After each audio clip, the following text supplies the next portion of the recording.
Okay, super 3ಗೆ ಸ್ವಾಗತ. ಇದು ನಮ್ಮ ಕೋಲಾರ ಪ್ರತಿನಿಧಿ ಸುರೇಶ್ ಮತ್ತು ಕೋಲಾರದ ಕ್ಯಾಮ್ರಾಮ್ಯಾನ್ ಶಿವಕುಮಾರ್ ತಂದಂಥ ಸ್ಟೋರಿ. ಯಾವ ರೀತಿ ಅಂತಂದರೆ, ಇದು ಸೂಪರ್ 3 ಪವರ್ ಅಂದರೆ ವಿಶೇಷ ಚೇತನರಿಗಾಗಿ ನಾವು ಯಾವ ರೀತಿಯ ಸುದ್ದಿ ಮಾಡಿದ್ವಿ, ಆ ಸುದ್ದಿ ಯಾವ ರೀತಿ ಫಲಪ್ರದವಾಗ್ತಾ ಇದೆ. ತುಕ್ಕು ಹಿಡಿತಾ ಇದ್ದ ಸ್ಕೂಟರ್ಸ್ಗೆ ಟರ್ಪಲ್ ಆಗ್ತಾ ಇದ್ದಾರೆ. ಕೊನೆಗೂ ಶಿಫ್ಟ್ ಆದವು ವಿಶೇಷ ಚೇತನರ ರಥ. ಸೂಪರ್ 3 ವರದಿ ನೋಡಿ ಜಿಲ್ಲಾಧಿಕಾರಿ ಅಲ್ಲಿಗೆ ಭೇಟಿ ಕೊಡ್ತಾರೆ. ನೋಡಿ ನಮ್ಮ ವರದಿಗಳು ಯಾವ ರೀತಿ ಇರುತ್ತೆ ಅಂತಂದರೆ, ಯಾವುದೇ ಸುದ್ದಿಯನ್ನು ನಾವು ಪ್ರಸಾರ ಮಾಡಿದರೂ ಕೂಡ ಅದು ಜನಪರವಾದ ಸುದ್ದಿ ಅನ್ನೋದು ಜಿಲ್ಲಾಧಿಕಾರಿಗಳಿಗೂ ಗೊತ್ತಿರೋ ಕಾರಣಕ್ಕಾಗಿ ಜಿಲ್ಲಾಧಿಕಾರಿ ಬಹುತೇಕ ನಾವು ಎಷ್ಟೆಲ್ಲ ಸುದ್ದಿಗಳು ಮಾಡಿದ್ವು, ಜಿಲ್ಲಾಧಿಕಾರಿಗಳೇ ಎಂಟ್ರಿ ಕೊಟ್ಟು ನೋಡಿ ಈ ಥರ ವಿಶೇಷ ಚೇತನರ ರಥ 3 ಚಕ್ರದ ವಾಹನಗಳು. ಇದು ಯಾರು ಕೊಡಬೇಕು? ವಿಶೇಷ ಚೇತನರಿಗೆ, ಅಂಗವಿಕಲರು ಅಂತ ಅವರನ್ನು ಹಂಗೆ ಹೇಳೋಂಗಿಲ್ಲ, ಅದನ್ನು ಹೇಳಿದೆ. ಆದರೆ ಇದನ್ನು 6-7 ಎಷ್ಟೋ ತಿಂಗಳ ಕಾಲ ಇದನ್ನು ಅಲ್ಲಿ ಹಾಳಾಗೋದಕ್ಕೆ ಬಿಟ್ಟಿದ್ದರು. ಅದರ ಮೇಲೆ ಎಲ್ಲ ಬೂಸ ಗೀಸ ಎಲ್ಲ ಬರೋಕ್ಕೆ ಶುರುವಾಗಿತ್ತು. ಈಗ ಸುದ್ದಿ ಪ್ರಸಾರ ಆದ ನಂತರ 1 ವಾರದ ಒಳಗಾಗಿ ಅದನ್ನು ಕ್ಲಿಯರ್ ಮಾಡಿ ಅಂತ ಹೇಳಿದ್ದಾರೆ. 1 ವಾರದೊಳಗೆ ಫಲಾನುಭವಿಗಳಿಗೆ ವಿತರಿಸಲು ಸೂಚನೆ ಕೊಟ್ಟಿದ್ದಾರೆ. ಬನ್ನಿ ಹಾಗಿದ್ರೆ ಅದರ ವಿಶೇಷ ಕಾರ್ಯಕ್ರಮ ಯಾವ ರೀತಿ ಸುದ್ದಿ ಮಾಡಿದ್ವಿ. ಇದೊಂಥರ ದೇವರು ಕೊಟ್ಟರು ಪೂಜಾರಿ ಕೊಟ್ಟಿಲ್ಲ ಅನ್ನೋ ಹಾಗೆ. ಯಾಕಂದರೆ ಈ ಹೊಸ ವಿಶೇಷ ಚೇತನರ ವಾಹನಗಳನ್ನು ಹಂಚಿಕೆ ಮಾಡದೆ ತುಕ್ಕು ಹಿಡಿಸ್ತಾ ಇದ್ರು. ಸೂಪರ್ 3 ಎಲ್ಲಿ ವರದಿ ಬಂತು, ಆಮೇಲೆ ಯಾವ ರೀತಿ ನಾವು ಅದನ್ನು ಸುದ್ದಿ ಮಾಡಿದ್ವಿ, ಎಷ್ಟು ವಾಹನಗಳಿದ್ದು, ಈಗೇನಾಗ್ತಾ ಇದೆ. ಬನ್ನಿ ಒಂದು ಸ್ಪೆಷಲ್ ರಿಪೋರ್ಟ್.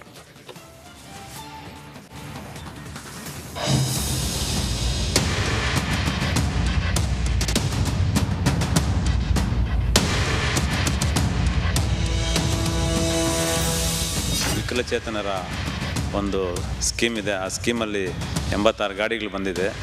ಆ 86 ಗಾಡಿಗಳನ್ನ ವಿತರಣೆ ಮಾಡದೆ ಅಲ್ಲೇ ಶೆಡ್ಡಲ್ಲಿ ಹಾಕಿ ಅದು ತುಕ್ಕಿಡಿಯೋ ಥರ ಮಾಡಿದ್ದಾರೆ.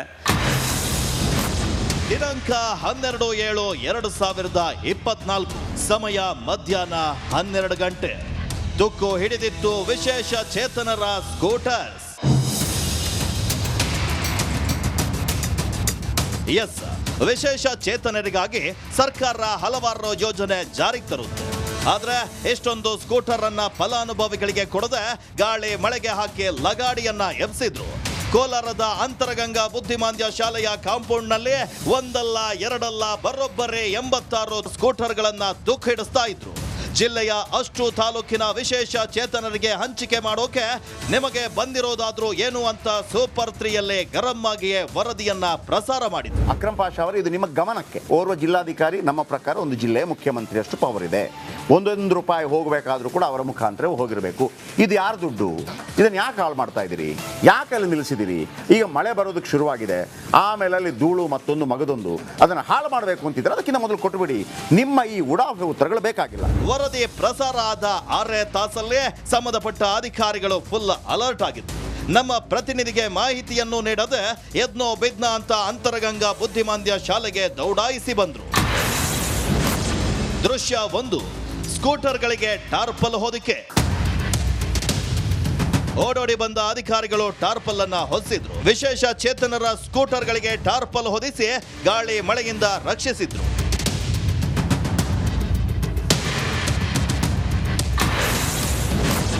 ದೃಶ್ಯ 2, ಜಿಲ್ಲಾಧಿಕಾರಿ ಅಕ್ರಮ್ ಪಾಷಾ ಭೇಟಿ.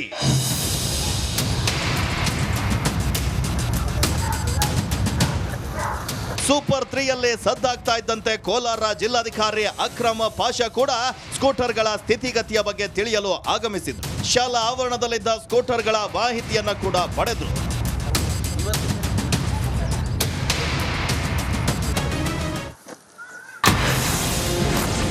ದೃಶ್ಯ 3, ಫಲಾನುಭವಿಗಳಿಗೆ ವಿತರಿಸುವಂತೆ ಡಿಸಿ ಸೂಚನೆ.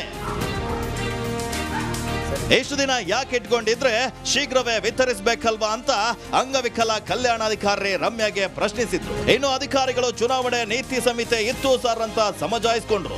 ಆಯಾ ತಾಲೂಕುಗಳಿಗೆ ಸ್ಕೂಟರ್ ನೀಡಿ 1 ವಾರದೊಳಗೆ ಶಾಸಕರ ಕಚೇರಿಯ ಮುಂದೆ ಕಾರ್ಯಕ್ರಮ ಮಾಡಿ ಫಲಾನುಭವಿಗಳಿಗೆ ವಿತರಿಸಿ ಅಂತ ಸೂಚನೆಯನ್ನ ಕೂಡ ನೀಡಿದ್ರು. 1 ವಾರದಲ್ಲಿ ಅದೇ ಈಗ ಎಲ್ಲ ಫಿಟ್ ರೆಡಿ ಆಗಿದೆ. ಈಗೆಲ್ಲ ತಾಲೂಕು ವೈಸ್ ಕಳಿಸ್ಬಿಟ್ಟು ನಂತರ ನಾವು ಆಗಸ್ಟ್ 15 ಕೊಡೋಣ ಅಂದ್ಕೊಂಡ್ವಿ, ಲೇಟ್ ಆಗುತ್ತೆ. ಸೊ ಅದಕ್ಕೆ ಸಾಧ್ಯವಾದಷ್ಟು ಮಟ್ಟಿಗೆ ಬೇಗನೆ ಕಳಿಸೋಣ ಅನ್ನೋ ಒಂದು ದೃಷ್ಟಿಯಿಂದ ಇವತ್ತು ನಾಳೆ ಎಲ್ಲ ತಾಲೂಕುಗಳಿಗೆ ಕಳಿಸ್ಬಿಟ್ಟು ಈ ವಾರದಲ್ಲಿ ಕಂಪ್ಲೀಟ್ ಮಾಡಿಸ್ತೀವಿ. ದೃಶ್ಯ 4, ಸ್ಕೂಟರ್ಗಳಿಗೆ ಎಕ್ಸ್ಟ್ರಾ ಫಿಟ್ಟಿಂಗ್.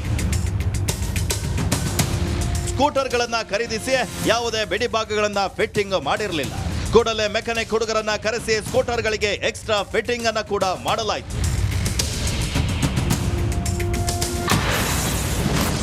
ದೃಶ್ಯ 5 ನಮ್ಮ ಪ್ರತಿನಿಧಿಯಿಂದ ಸ್ಕೂಟರ್ ಪರಿಶೀಲನೆ. ಸ್ಕೂಟರ್ ಬಿಡಿಭಾಗಗಳು ಫಿಟ್ಟಿಂಗ್ ಆಗ್ತಾ ಇದ್ದಂತೆ ನಮ್ಮ ಕೋಲಾರ ಪ್ರತಿನಿಧಿ ಸುರೇಶ್ ಸ್ಕೂಟರ್ ಬಳಿ ತೆರಳಿ ಪರಿಶೀಲನೆಯನ್ನ ನಡೆಸಿದ್ರು. ಸ್ಕೂಟರ್ ಕೀ ಆನ್ ಮಾಡಿ ಮೀಟರ್ ಓಡ್ತಾ ಇದೆಯಾ ಅಂತ ಚೆಕ್ ಅನ್ನ ಕೂಡ ಮಾಡಿದ್ರು. ದೃಶ್ಯ 6 ಸ್ಕೂಟರ್ ಹೊತ್ತೊಯ್ಯಲು ಕ್ಯಾಂಟರ್ ಬಂದು ಡಿಸಿ ಸೂಚನೆಯಂತೆ ಆಯಾ ತಾಲೂಕುಗಳ ಫಲಾನುಭವಿಗಳಿಗೆ ವಿತರಿಸಲು ವಿಶೇಷ ಚೇತನಾಧಿಕಾರಿ ರಮ್ಯಾ ಕ್ಯಾಂಟರ್ಗಳನ್ನ ತರಿಸಿದ್ರು. ದೃಶ್ಯ 7 ಕ್ಯಾಂಟರ್ಗಳಿಗೆ ಲೋಡ್ ಆದವು ಸ್ಕೂಟರ್.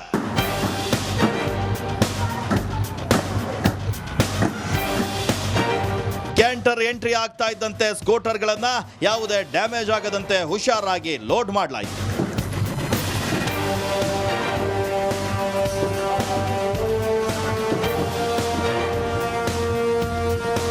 ಇದೀಗ ಜಿಲ್ಲೆಯ ಹಲವು ತಾಲೂಕುಗಳಿಗೆ ವಿಶೇಷ ಚೇತನರ ಸ್ಕೂಟರ್ಗಳನ್ನ ಆಯಾ ತಾಲೂಕಿಗೆ ರವಾನೆ ಮಾಡಲಾಗಿದೆ.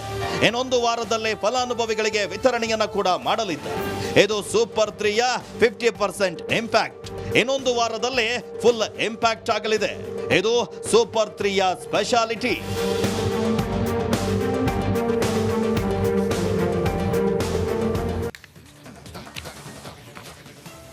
ನೋಡಿದ್ರಲ್ಲ, 86 ವಾಹನಗಳಿತ್ತು, ತ್ರಿಚಕ್ರ ವಾಹನ. ಯಾರಿಗೆ ಸಿಗಬೇಕಾಗಿತ್ತು?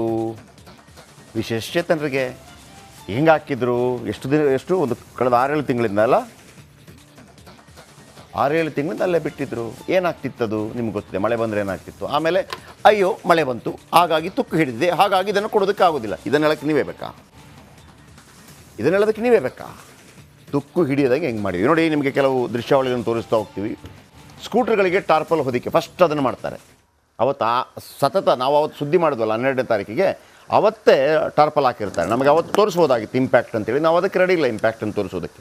ಅಲ್ಲಿಂದ ಕ್ಲಿಯರ್ ಕಟ್ ಆಗೋ ತನಕ ಈಗ ತಾಲೂಕು ಮಟ್ಟಕ್ಕೆ ಹೋಗಿದೆ. ತಾಲೂಕು ಮಟ್ಟಕ್ಕೆ ಹೋದ ನಂತರ ನಿಮ್ಗೆ ಗೊತ್ತಲ್ಲ, ಅಲ್ಲೂ ಬಿಡಲ್ಲ ನಾವು. ಸಂಬಂಧಪಟ್ಟವರಿಗೆ ಸಿಗೋ ತನಕ ಬಿಡೋದಿಲ್ಲ.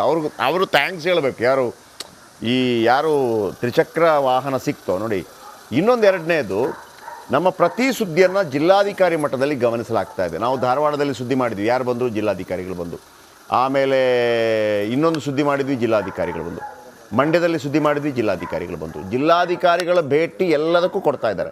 ಈಗ ಅಕ್ರಮ್ ಪಾಷಾ ಅವರು ಜಿಲ್ಲಾಧಿಕಾರಿ ಅಂದರೆ ಒಂದು ಜಿಲ್ಲೆಯ ಮುಖ್ಯಮಂತ್ರಿ ಇದ್ದಾಗೆ. ಈಗ ಕೋಲಾರದಲ್ಲಿ ಅಥವಾ ಮಂಡ್ಯದಲ್ಲಿ ಯಾರೇ ಗೆಲ್ಲಲಿ, ಈಗ ಕುಮಾರಸ್ವಾಮಿ ಎಂ ಪಿ ಅವ್ರು ತಂದಿರೋ ದುಡ್ಡಿದೆಯಲ್ಲ, ಕುಮಾರಸ್ವಾಮಿ ಅವ್ರು ತಂದು ಕೊಡೋಕ್ಕಾಗಲ್ಲ. ಜಿಲ್ಲಾಧಿಕಾರಿ ಮುಖಾಂತರನೇ ಬರಬೇಕು ಆ ದುಡ್ಡು. ನೀವು ಸಾವಿರಾರು ಕೋಟಿ ತನ್ನಿ, ಅರ್ಥ ಆಯ್ತಾ? ಆಯಿತು. ಈಗ ಸಿದ್ದರಾಮಯ್ಯನವರು ಒಂದು ಹೊಸ ಯೋಜನೆ ತಂದರು ತಿಳ್ಕೊಳ್ಳಿ. ಈ ನಿಮ್ಮ ಕಾರ್ಯಕ್ರಮ ತಂದಿದ್ದೀನಿ, ಅನ್ನಭಾಗ್ಯ, ಆ ಭಾಗ್ಯ, ಎಲ್ಲವೂ ಕೂಡ ಜಿಲ್ಲಾಧಿಕಾರಿಗಳ ಮುಖಾಂತರ ಹೋಗಬೇಕು, ₹1 ಕೂಡ. ಅರ್ಥ ಆಯ್ತಾ? ಸೊ ಹಾಗಾಗಿ ಜಿಲ್ಲಾಧಿಕಾರಿಗಳು ಟೈಮ್ ಮಾಡ್ಕೊಂಡು ಬರ್ತಾರೆ ಅಂತಂದರೆ ನಮ್ಮ ಸುದ್ದಿಯ ಮಹತ್ವ ಎಷ್ಟು ಅಂತ ಅವ್ರಿಗೂ ಗೊತ್ತಿರುತ್ತೆ. ಇಲ್ಲ, ಇವರು ಕರೆಕ್ಟ್ ಆದ ಸುದ್ದಿಯನ್ನು ಮಾಡ್ತಾ ಇರ್ತಾರೆ. ಹಾಗಂತ ಈಗಲೂ ಹೇಳ್ತೀನಿ, ಯಾವುದೇ ರಾಜಕಾರಣಿ, ಯಾವುದೇ ಅಧಿಕಾರಿ ನಮ್ಮನ್ನು ಇನ್ಫ್ಲುಯೆನ್ಸ್ ಮಾಡೋದಕ್ಕೆ ಬರೋದು ಬೇಡ. ನೀವೆಷ್ಟೇ ಪ್ರಭಾವಶಾಲಿ ಆಗಿರಿ, ಜನಗಳಿಗೆ ಅದು ಸಿಗಬೇಕಾ? ನಾನು ಮಾಡ್ತೀನಿ. ಅದು ಏನು ಮಾಡ್ಕೋತೀರ ನಾನು ಮಾಡ್ಕೊಳ್ಳಿ. ಇನ್ನು ಜಿಲ್ಲಾಧಿಕಾರಿ ಭೇಟಿ ಪರಿಶೀಲನೆ ಇನ್ನು 1 ವಾರದೊಳಗೆ ವಿತರಿಸುವಂತೆ ಸೂಚನೆ ಕೊಡ್ತಾರೆ. ಆಮೇಲೆ ಅಲ್ಲಿ ಅಂಗವಿಕಲ ಅಧಿಕಾರಿಗಳು ನೀವೇ ಅದನ್ನು ಮಾಡಬೇಕಲ್ಲ. ಮತ್ತು ನಿಮಗೇನು ಕೆಲಸ? ಈಗ ಅಂಗವಿಕಲ ಅಧಿಕಾರಿ ಹತ್ರ ನೋಡ್ರಪ್ಪ, ಅಲ್ಲಿ ಸಕ್ಕರೆ ಇನ್ನೂ ಬಂದಿಲ್ಲ, ಅಲ್ಲಿ ರಸಗೊಬ್ಬರ ಬಂದಿಲ್ಲ ಅಂತ ನಿಮ್ಮ ಹತ್ರ ಕೇಳೋದಿಲ್ಲ. ಕಂದಾಯ ಇಲಾಖೆ ಕೆಲಸ ನಿಮ್ಮ ಹತ್ರ ಕೇಳೋದಿಲ್ಲ. ನಿಮ್ಮ ಹತ್ರ ಕೇಳೋದೇನು? ವಿಶೇಷ ಚೇತನರಿಗೆ ನೀವೇನು ಮಾಡಿದೆ? ಇವತ್ತು ನಮಗೆ ಭಾಳ ಹೆಮ್ಮೆ ಇದೆ ಸರ್. ವಿಶೇಷ ಚೇತನ ನೋಡ್ತಾ ಇದ್ದೀರಾ, ಆಮೇಲೆ ಫೋನ್ ಮಾಡ್ಬೋದು ನೀವು ನಮಗೆ. ಆಮೇಲೆ ಸ್ಕೂಟರ್ ಹೊತ್ತೊಯ್ಯಲು ನೋಡಿ ಕ್ಯಾಂಟರ್ಸ್ ಬಂತು, ದೊಡ್ಡ ಗಾಡಿನೇ ಬಂದುಬಿಡ್ತು. ಆಮೇಲೆ ಸ್ಕೂಟರ್ಗಳಿಗೆ ಎಕ್ಸ್ಟ್ರಾ ಫಿಟ್ಟಿಂಗ್ಗಳೆಲ್ಲ ಮಿಸ್ ಆಗಿರೋದೆಲ್ಲ. ಇನ್ನು ಪ್ರತಿಯೊಂದು ಗಾಡಿಗೂ ಕೀ ಹಾಕಿ ಚೆಕಿಂಗ್ ಮಾಡಲಾಯಿತು. ಆಮೇಲೆ ಕ್ಯಾಂಟರ್ಗಳಿಗೆ ಸ್ಕೂಟರ್ ಲೋಡ್ ಆಗ್ತಿರೋ ದೃಶ್ಯ ನೋಡಿ.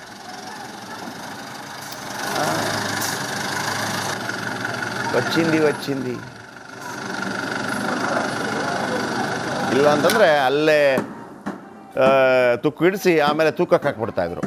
ಟೈರ್ ತಗೊಂಡೋಗಿ, ಟೈರ್ ಎಲ್ಲೋ ಇರ್ತಿತ್ತು, ಇನ್ನೊಂದೆಲ್ಲ ಇರ್ತಾಯಿತ್ತು, ಕಿಡ್ನಿ ಎಲ್ಲೋ ಇರ್ತಾಯಿತ್ತು, ಹಾರ್ಟ್ ಎಲ್ಲೋ ಇರ್ತಾಯಿತ್ತು, ಅದರದ್ದು ಸ್ಕೂಟ್ರದ್ದು ಹಂಗೆ ಮಾಡಕ್ಕೆ ಬಿಡ್ತಿದ್ರೆ ನಾವು ಬಿಡಲಿಲ್ಲ. ಇನ್ನು ಆಯಾ ತಾಲೂಕುಗಳಿಗೆ ಸ್ಕೂಟರ್ಸ್ ಶಿಫ್ಟ್ ಆಗಿದೆ. ಆಮೇಲೆ ನಮ್ಮ ರಿಪೋರ್ಟರ್ ಇದ್ದಾರಲ್ಲ, ಯಾರು ಶಿವಕುಮಾರ್ ಕೂಡ ಒಂದು ಸ್ಟೈಲಲ್ಲಿ ಈ ತಗೊಂಡೆಲ್ಲ ಚೆಕ್ಕಿಂಗ್ ಎಲ್ಲ ಮಾಡಿದ್ದಾರೆ. ಸುರೇಶ್ ಇದ್ದಾರೆ, Suresh and Shivakumar camera. Suresh, very excellent work. ವಿಶೇಷಚೇತನರಿಗೆ ಸಿಗಬೇಕಾಗಿರುವಂಥದ್ದು ಅವರ ಅಹವಾಲಾಗಿತ್ತು. ಒಂದು ವಿಶೇಷಚೇತನರ ವಾಹನ ಕೊಡೋದಕ್ಕೆ ನೀವು ಜಿಲ್ಲಾಧಿಕಾರಿಗಳನ್ನೇ ಕರೆಸುವಂಗಾಯಿತು. ಏನು ಅಪ್ಡೇಟ್ ಇದೆ, ಎಷ್ಟು ದಿನಗಳೊಳಗಾಗಿ ಎಷ್ಟು ತಾಲೂಕುಗಳಿಗೆ ಹೋಗ್ತಾ ಇದೆ, ಅದು ಎಲ್ಲ ತಾಲೂಕುಗಳಿಗಿದೆಯಾ, ಎಷ್ಟು ಜನ ಇದ್ದಾರೆ? ಕೋಲಾರದಲ್ಲಿ ಯಾರು ಇಲ್ಲವಾಗಿದ್ರೆ, ಅಂದರೆ ಹೆಡ್ ಕ್ವಾರ್ಟರ್ಸಲ್ಲಿ ಯಾರೂ ಇಲ್ವಾ? ಯಾವಾಗ ತಲುಪುತ್ತೆ ಅದು? ಯಾವಾಗ ಆ ಕಾರ್ಯಕ್ರಮ ಹಮ್ಕೋತೀರಿ ನೀವೆಲ್ಲ ಸೇರಿ? ಸುರೇಶ್. ಖಂಡಿತ ಜಯಪ್ರಕಾಶ್, ಯಾಕಂತ ಹೇಳಿದ್ರೆ ಇವತ್ತು ಏನು 86 ಜನಗಳಿಗೆ ಇವತ್ತು ರಿಪಬ್ಲಿಕ್ ಕನ್ನಡ ಒಂದು ರೀತಿಯ ಆಶಾಕಿರಣವಾಗಿದೆ ಅಂದ್ರೆ ತಪ್ಪಾಗಲ್ಲ. ಯಾಕಂತ ಹೇಳಿದ್ರೆ ಸುಮಾರು ಒಂದು 6 ತಿಂಗಳಿಂದ ಸಹ ಏನು ತುಕ್ಕಿಡಿತದಂತಹ ವಾಹನಗಳು ಇವತ್ತು ಅಲ್ಲಿಂದ ಡಿಸ್ಪ್ಯಾಚ್ ಆಗಿರುವಂತದ್ದು. ಏನು ಪ್ರಮುಖವಾಗಿ 86 ವಾಹನಗಳು ಕಳೆದ 5-6 ತಿಂಗಳಿಂದ ಸಹ ಬಿಸಿಲು ಮತ್ತೆ ಮಳೆಗೆ ಏನು ಮೈಯೊಡ್ಡಿತ್ತು. ಈ ಹಿನ್ನೆಲೆಯಲ್ಲಿ ರಿಪಬ್ಲಿಕ್ ಕನ್ನಡ ಏನು ಸುದ್ದಿಯನ್ನು ವಿಸ್ತೃತವಾಗಿ ಪ್ರಸಾರ ಮಾಡಿದ ನಂತರ ಇವತ್ತು ಅಲ್ಲಿ ತಂಡೋಪತಂಡವಾಗಿ ಅಧಿಕಾರಿಗಳು ಭೇಟಿ ನೀಡ್ತಾ ಇರುವಂತದ್ದು. ಮತ್ತೆ ಅದರ ಜೊತೆಗೆ ಪರಿಶೀಲನೆ ಮಾಡಿ ಈಗಾಗಲೇ ತಾಲೂಕುಗಳಿಗೆ ಏನು ಇವತ್ತು ಡಿಸ್ಪ್ಯಾಚ್ ಮಾಡುವಂತ ಕೆಲಸಕ್ಕೆ ಮುಂದಾಗಿರುವಂತದ್ದು. ಆದ್ರೆ ಇಲ್ಲಿ ಪ್ರಮುಖವಾಗಿ ಮತ್ತೊಂದು ವಿಷಯ ಜಯಪ್ರಕಾಶ್ ಶೆಟ್ಟಿ, ಏನಂತ ಹೇಳಿದ್ರೆ ಇಲ್ಲಿ ಏನು ಗಂಡ ಹೆಂಡತಿರ ಜಗಳ ನಡುವೆ ಕೂಸು ಬಡವಾಯಿತು ಎಂಬ ನಿಟ್ಟಿನಲ್ಲಿ ಇವತ್ತು ಜನಪ್ರತಿನಿಧಿಗಳ ಏನು ದಿನಾಂಕ ನಿಗದಿ ಹಿನ್ನೆಲೆಯಲ್ಲಿ ಇವತ್ತು ವಿಕಲಚೇತನರು ಎಲ್ಲೋ ಒಂದು ಕಡೆ ಏನು ತಮ್ಮ ವಾಹನಗಳಿಗೆ ಕಾದು ಕುಳಿತಿರುವಂತದ್ದು ನಿಜಕ್ಕೂ ಒಂದು ರೀತಿಯ ಬೇಸರದ ಸಂಗತಿ ಅಂತ ಹೇಳ್ಬೋದು.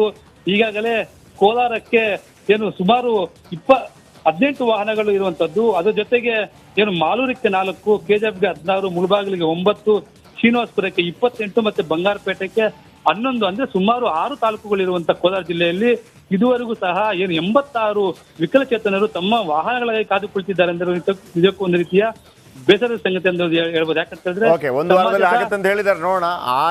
ಆಗದೇ ಇದ್ರೆ ಯಾವ ರಾಜಕಾರಣ ಇದ್ರೆ ನಮ್ಗೇನ್ರಿ? ಅವ್ರು ಇರೋದೇ ನಮ್ಮ ಕೆಲಸ ಮಾಡೋದಕ್ಕೆ, ಜನರ ಕೆಲಸ ಮಾಡೋದಕ್ಕೆ. ಅವ್ರೇನು ಗಂಡ ಹೆಂಡತಿ ಕೆಲಸ ಮಾಡೋದಕ್ಕೆ, ಮನೆಯವ್ರು ನೋಡ್ಕೊಳ್ಳೋದಕ್ಕೆ ಇರೋದಲ್ಲ. ಒಂದು ವಾರದೊಳಗೆ ಡೆಲಿವರಿ ಆಗದೇ ಇದ್ದರೆ ಸಂಬಂಧಪಟ್ಟವರಿಗೆ ನೀವು ಎಷ್ಟೇ ದೊಡ್ಡ ವ್ಯಕ್ತಿ ಆಗಿರಿ, ಹರಾಜು ಹಾಕೋದೇ ನಿಮ್ಮನ್ನು ನಂಬರೇ ಕೊಟ್ಬಿಡ್ತೀನಿ. ನೀವು MLA ಆಗಿರಿ, MP ಆಗಿರಿ, ನಮಗೇನಾಗಬೇಕಾಗಿದೆ? ನೀವಿರೋದು ನಮ್ಮ ಜನರ ಕೆಲಸ ಮಾಡೋದಕ್ಕೆ. ನೀವು ಮಾಡಲಿಲ್ಲ ಅಂದರೆ ನೀವು ಯಾಕೆ ಬೇಕು? ಪ್ಲೀಸ್ ಎದ್ದೋಗ್ತಾ ಇರಿ. ಯಾಕಂದರೆ ನೀವು ನಮ್ಮ ಸೇವಕರಷ್ಟೇ. ನೀವು ನಮ್ಮ ಸೇವಕರು. ನೀವು ಗಾಡಿಯಲ್ಲಿ ಓಡಾಡ್ತಿರಲ್ಲ, MP ಗಳೇ MLAಗಳೇ, ಅದು ನಮ್ಮದು.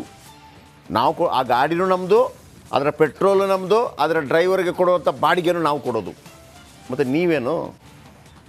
ನೀವು ಜಸ್ಟ್ ಕೆಲಸ ಮಾಡಿ ಅಷ್ಟೇ. ಕೆಲಸ ಮಾಡಿಲ್ಲ ಅಂದರೆ ಹೊಸ ಮನ್ವಂತರ ಶುರು ಮಾಡ್ತೀವಿ. ಅಧಿಕಾರಿಗಳನ್ನಾಗಲಿ, ನೀವು ಅಧಿಕಾರಿಗಳು ಮತ್ತು ರಾಜಕಾರಣಿಗಳು ಅಂದ್ಕೋಬೇಡಿ ನೀವು ಬ್ರಿಟಿಷ್ ಕಾಲದಲ್ಲಿ ಇದ್ದೀರಿ ಅಂತೇಳಿ. ನಾವು ಓಟ್ ಹಾಕಿದರೆ ನಿಮ್ಗೆ ಅಧಿಕಾರ, ನಾವು ತೆರಿಗೆ ಕಟ್ಟಿದರೆ ನಿಮ್ಗೆ ಸಂಬಳ, ಮತ್ತು ಕೆಲಸ ಮಾಡಿ. ಓಕೆ, ಇದೊಂದು ಸ್ಟೋರಿ.